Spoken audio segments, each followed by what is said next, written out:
Hello ma'am, normal menses म्हणजे काय? Menses म्हणजे पिरियड असतात.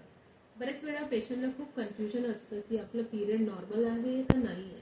स्पेशली जे यंग गर्ल्स आहेत त्यांना माहीत नसते की किती दिवस फ्लो झाला पाहिजे. बरेच पेशंट येतात, त्यांना वाटते की सारखं मला पिरियड येतं. पण नॉर्मल मेन्सेस म्हणण्यासाठी एक 3 क्रायटेरिया आहे.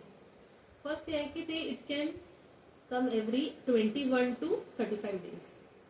ओके, म्हणजे एव्हरी 35 डेज मध्ये आलं तरी नॉर्मल आहे, एव्हरी 21 डेज आलं तरी ते नॉर्मल आहे. Flow 2 to 8 days, anything about 2 days is normal, but it should be less than 8 days. म्हणजे 8 दिवसापेक्षा जास्त ब्लिडिंग होत असेल तर तो अबनॉर्मल आहे.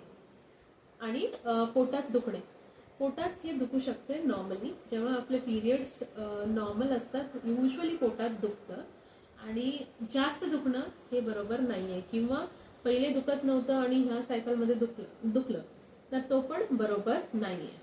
तर बरेच जे यंग गर्ल्स येतात त्यांनी त्यांचं मेन्सेस ट्रॅक करावेत. डॉक्टरकडे यायच्या आधी त्यांना वाटते ना अबनॉर्मल आहे, ॲटलिस्ट 3 मेन्स्ट्रुअल डेट्स हे त्यांनी डॉक्टरकडे घेऊन यावेत.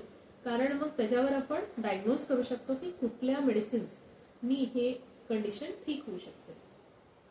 आणि जर ओल्ड पेरिमेनोपॉझल एज ग्रुप म्हणजे 35 to 45 एजमध्ये जर पिरियड्स अबनॉर्मल असतील, that is more than 35 days येते किंवा लेस दॅन 21 डेज लवकर येत आहे, ब्लिडिंग जास्त होते, क्लॉट्स पास होत आहेत.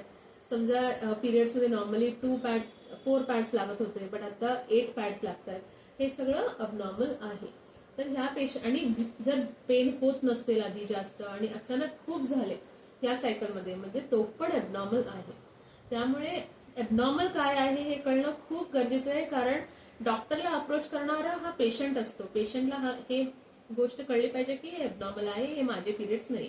बट हे प्रत्येक वुमेनचे पिरियड्स डिफरंट असू शकतात.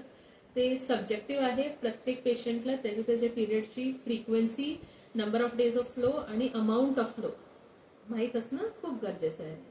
जर ह्या 3 गोष्टींमध्ये काही प्रॉब्लेम वाटलं तर मग डॉक्टरकडे येऊन दाखवणे आणि पुढची ट्रीटमेंट घेणे हे योग्य राहते. थँक्यू. Thank you ma'am.